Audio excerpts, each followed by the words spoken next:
Hey guys, this is Mrs. Lyons. Time for some chemistry. This lesson is going to talk about energy in chemical bonds. It's going to talk about how when bonds are formed, uh, what happens to the energy, and when bonds are broken, what happens to the energy. All right. So just some notes first, and then we will get into doing some calculations. All right. The total energy contained in a system is called the internal energy. Okay.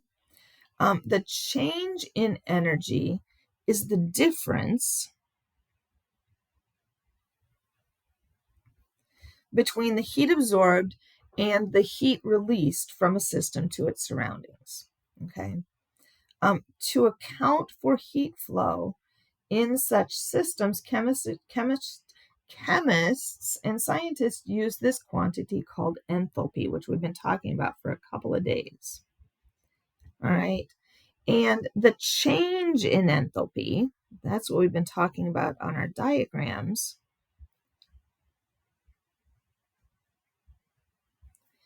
The change in enthalpy is the heat that is either absorbed or released, all right, by a during a chemical reaction. All right, and we've talked about this already, but we use the symbol delta H to designate the change in enthalpy. All right. One other thing that we have already mentioned is that the amount of energy needed. We haven't talked about this. The amount of energy needed to break a bond. Okay.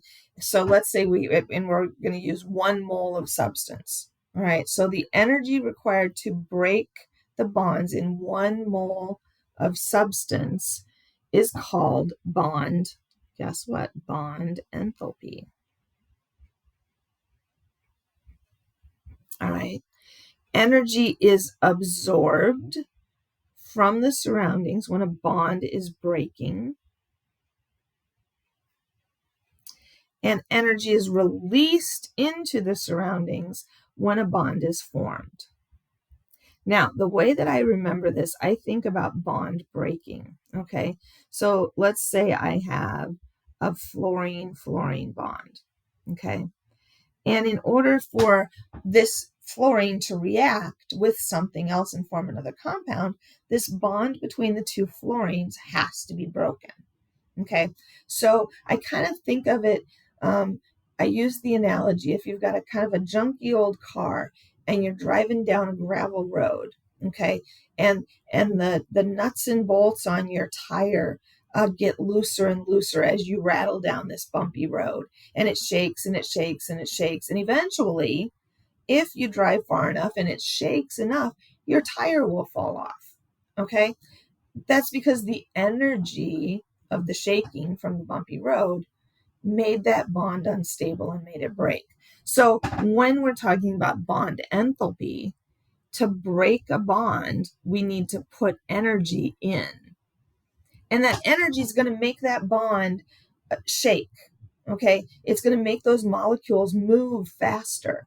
And if they move fast enough, that bond will break and they will then be able to react with something else. Okay, so there is this table that you can find for average bond energies. Okay, so if you look at this, we have values. Let's zoom in just a little bit. Okay, we have bonds. We say a hydrogen-hydrogen bond, 436 kilojoules. We've got hydrogen, we've got oxygen, we've got fluorine, all kinds of combinations. Notice over here. Here we have a carbon-carbon. See the 2 lines? That's a double bond. A carbon-carbon triple bond, a carbon-oxygen double bond. So what we're going to do is we're going to look at some chemical equations, some chemical reactions. And when we do, we're going to use these numbers to calculate the change in enthalpy. Okay, so here's what we need to know. During a chemical reaction, bonds are broken and reformed in different ways. Since energy in reactions comes from breaking and forming bonds, you can use the average bond enthalpies, which is that table.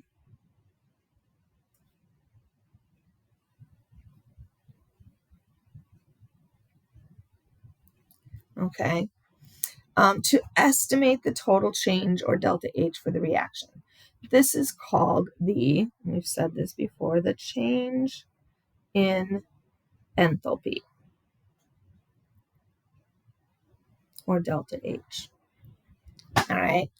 Now, what we need to do when we're doing this kind of calculation is we need to look at the Lewis structure. So let me get my camera aimed in here, right? There we go. All right. We need to have the Lewis structure so we can see what bonds are going to be made and what bonds are going to be broken. Okay. So, good news is, even though we learned how to draw these last semester, we're going to give you the structures. So all you have to do is count the number of bonds made and bonds broken. Okay. So what we're going to do, we have to count up the different kinds of bonds. Okay. And we have bonds breaking on the left,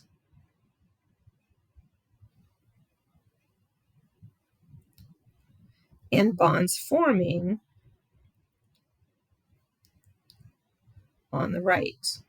Okay, and we're going to do this calculation. Delta H is going to equal breaking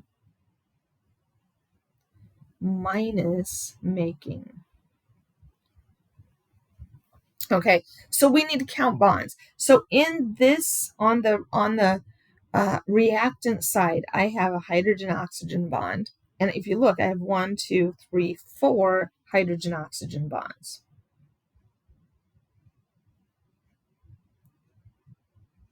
Okay, and that's all I have on that side. And notice, see the coefficient of 2, we had to have 2 water. All right, so now I'm going to have to kind of jump back and forth. I want to look here. Hydrogen, oxygen, it doesn't matter whether you write it HO or OH, it's the same thing. The energy, the average enthalpy is 463 kilojoules per mole. So I'm going to have 4. The camera doesn't want, there we go.